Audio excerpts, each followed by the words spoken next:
안녕하세요. 부천 성인문예학교 느로름반 사회 수업을 시작하겠습니다.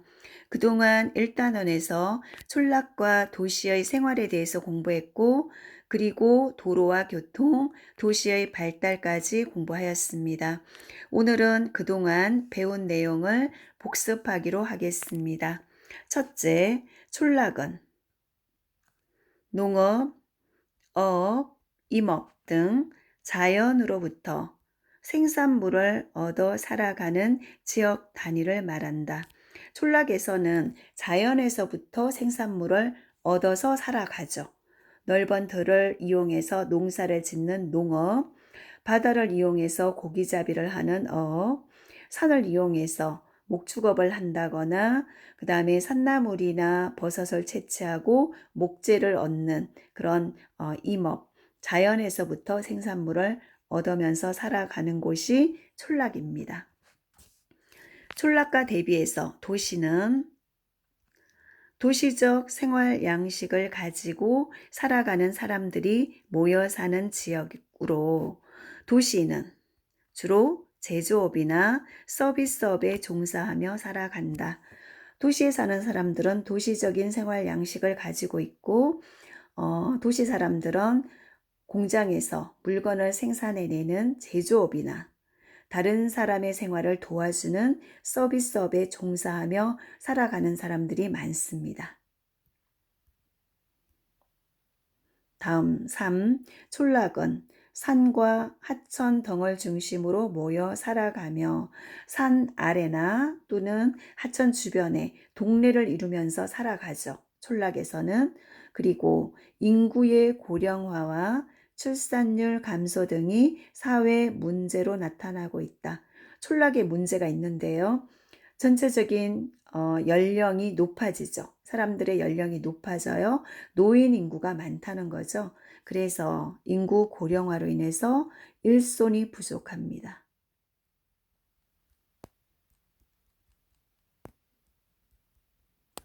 그 다음에 노인 인구가 많다 보니 출산율도 감소하죠. 그래서 인구가 자꾸 줄어드는 그런 사회 문제가 나타나고 있습니다. 다음 도시는 촌락과는 반대의 문제죠. 촌락은 인구가 너무 적어서 문제인데 도시는 인구가 너무 많아요. 너무 밀집해 있어요. 모여 살다 보니 주택이 부족해서 집값이 너무 비싸고, 주택 부족, 그리고 차가 많이 막히죠. 어디를 가든지 교통체증. 그 다음에 쓰레기가 너무 많이 나와서 쓰레기 문제, 쓰레기 처리 문제가 있죠. 그 다음에 자동차가 많고 공장이 많다 보니 매연이 많이 나와서 대기가 오염되고 있습니다. 공기의 오염이죠. 이런 사회 문제가 나타나고 있습니다. 그 다음 농촌에서는 새로운 농사 기술 도입 및 기계화 등으로 일손 부족 문제를 해소하기 위해 노력한다. 새로운 농사 기술을 도입을 해서 일손이 많이 가지 않고도 농사를 지을 수 있는 방법, 그리고 사람 대신에 기계를 많이 사용해서 농사를 짓고 있습니다. 이런 방법으로 일손 부족 문제를 해결하고 있죠. 그 다음 도시는 인구가 너무 밀집되어 있는데 우리나라 전체 인구의 반 정도가 서울 수도권에 몰려 있습니다. 그래서 이 인구를 지방의 작은 중소도시로 분산하기 위해서, 인구를 분산하기 위해서 다양한 정책을 시행한다. 공기업의 본사를 지방으로 내려보낸다거나, 그 다음에 공무원들도 세종시로 많이 내려가 있죠. 정부 종합청사가 세종시에도 있어요. 이렇게 이런 다양한 정책을 써서 도시의 인구를 지방으로 분산하기 위해서 노력하고 있습니다. 다음 단원입니다. 과거 사람들은 산과 산 사이의 낮은 지역을 통해 왕래했는데 산을 넘어가기 위해서는 산 꼭대기를 넘어가면 너무 힘들겠죠. 그래서 산과 산이 이렇게 만나는 요 낮은 지역, 여기를 넘어가면 조금 편리하게 넘어갈 수 있겠죠. 그래서 요런 지역을 고개, 또는 한자로는 고계령자예요. 령자를 붙여서 불렀습니다. 그러면 우리 강원도 가려면 대관령 넘어야 되죠. 그런데 요즘은 터널을 뚫었어요. 그 다음에 한계령도 있죠. 한계령은 산 위로 넘어가야죠. 고개로. 그 다음에 미시령도 있습니다. 요즘은 터널을 뚫어서 이제 산을 넘어가지 않고도 이제 많이 가는데 예전에는 다 고개를 넘어서 넘어가야 됐었죠. 산을. 그 다음에 두 번째, 철도가 발달하면서 하천에서 배를 이용하는 해상 운송 수단은 크게 줄어들었다. 배를 이용하는 경우는 많이 줄어들었죠. 철도가 발달하면서 육상 교통이 발달하면서 강의 다리도 놓고 바다와 바다를 연결하기도 하죠. 그래서 연결하기도 하고 그래서 배를 이용하는 경우는 많이 줄어들었습니다. 다음, 교통과 통신의 발달은 교통이 발달하면 물자의 이동이 많겠죠. 물건을 많이 이동시킬 수 있고 통신이 발달하면 정보가 많이 이동할 수 있겠죠. 빨리빨리 정보가 옮겨갈 수 있기 때문에 그러다 보니 문화도 빠른 속도로 이동할 수 있습니다. 외국의 문화가 우리나라에 빨리 들어오죠. 그리고 우리 한류 문화가 외국에 많이 퍼질 수 있죠. 빠른 시간에. 그래서 이런 문화의 이동을 만들어 사회 변화를 이끌었다. 다음, 철도는 많은 사람을 이동하고 대량의 화물을 옮기는 내륙의 교통수단으로 도시 발달에 영향을 미쳤다. 예, 중심이 되겠죠. 그래서 도시가 발달하게 되는데요. 교통이 좋은 곳에 도시가 발달하게 됩니다.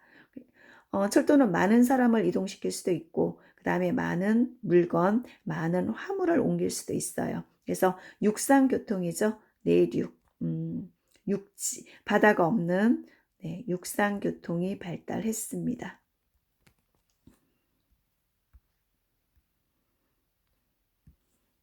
그 다음 고속도로의 개통은 고속도로가 만들어지면서 전국을 일일 생활권으로 만들어 하루 동안에 갔다가 올 수 있는 거리가 됐죠. 빨리 갈 수 있기 때문에, 빨리 갔다 올 수 있기 때문에 그래서 일일 생활권으로 만들어 산업과 경제 발전에 영향을 미쳤다. 네, 빠른 시간에 여러 가지 물건이나 뭐 이런 것을 옮겨줄 수 있어서 산업도 발달을 하고 산업이 발달하면 경제도 함께 발달을 하겠죠. 그래서 고속도로의 개통은 산업과 경제에 많은 영향을 주었습니다. 네, 다음 단원입니다. 먼 옛날 사람들은 큰 강 주변에 모여 농사를 짓고 살아가면서 마을을 이루었다. 사람이 살아가기 위해서는 물이 필요하죠.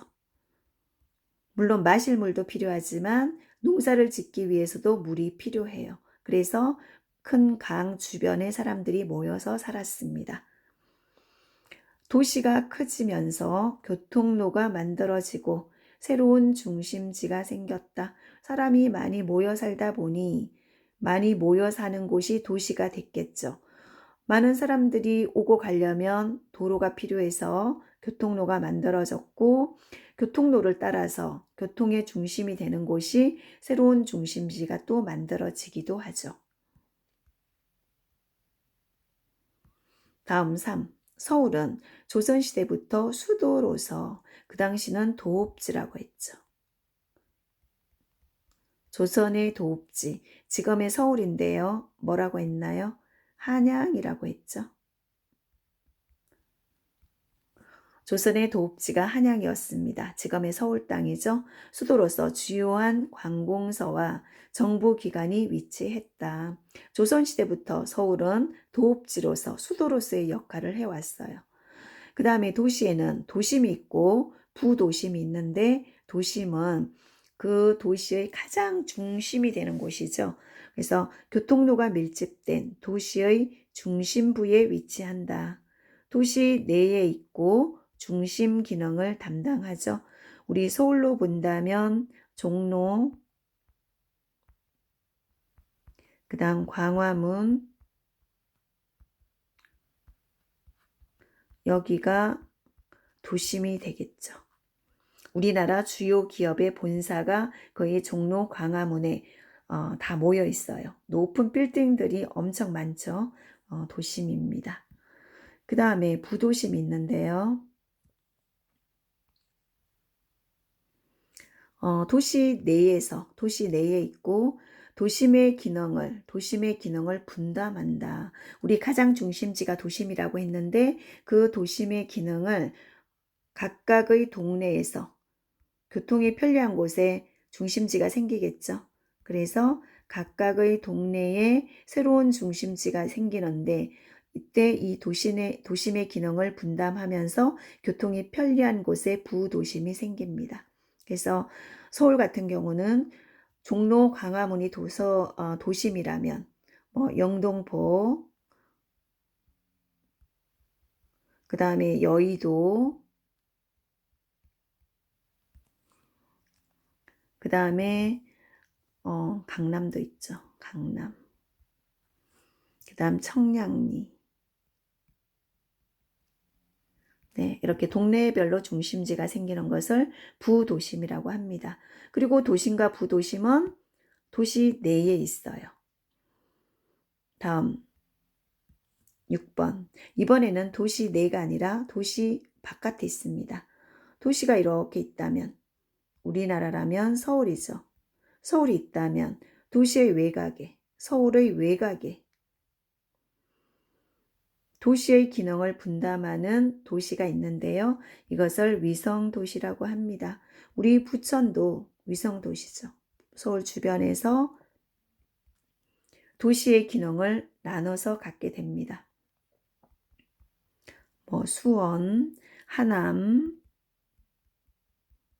안양 이런 서울 주변에 있는 도시를 위성도시라고 할 수 있겠죠. 그 다음에 위성도시하고 구분해서 신도시가 있었는데요. 위성도시는 원래 있던 도시예요. 근데 신도시는 원래 도시가 아니었는데 새로운 곳에 아파트를 많이 지어서 서울의 인구를 분산하기 위해서 새로 만든 도시를 신도시라고 합니다. 그러면 신도시는 우리 부천도 들어가죠. 부천 중동, 일산, 그 다음에 성남 옆에 분당 있죠. 분당, 그 다음 평촌, 그 다음에 삼본, 이런 곳이 신도시죠. 네, 그 다음에 지명의 유래에 대해서 한번 살펴보겠습니다.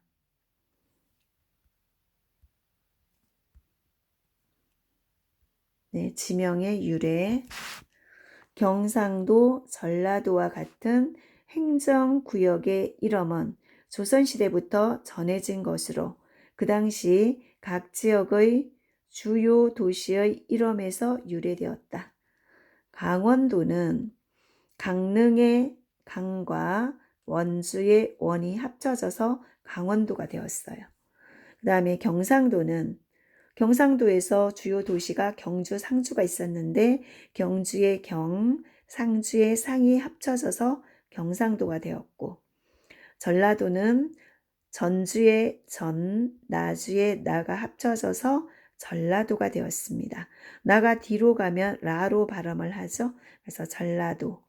그 다음에 충청도는 충주의 충, 청주의 청이 합쳐져서 충청도가 되었어요.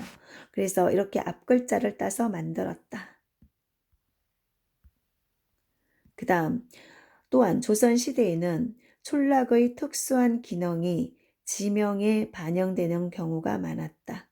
하천 교통이 발달한 곳의 지명에는 하천 강이죠. 끝에 진자를 붙였어요. 진 또는 포, 등에 한자가 들어간다.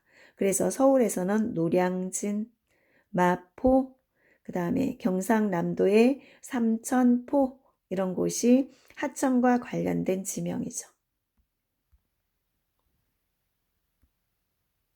그리고 또 지명에 서울의 이태원, 태계원, 충청도의 조치원과 같이 지명에 원이 들어간 곳은 육상교통이 발달해서 먼 길을 다니는 관리나 일반 여행자에게 숙박 편의를 제공하는 시설이 있던 곳이다. 숙박시설이 많았던 곳이 원자가 붙었다는 거죠.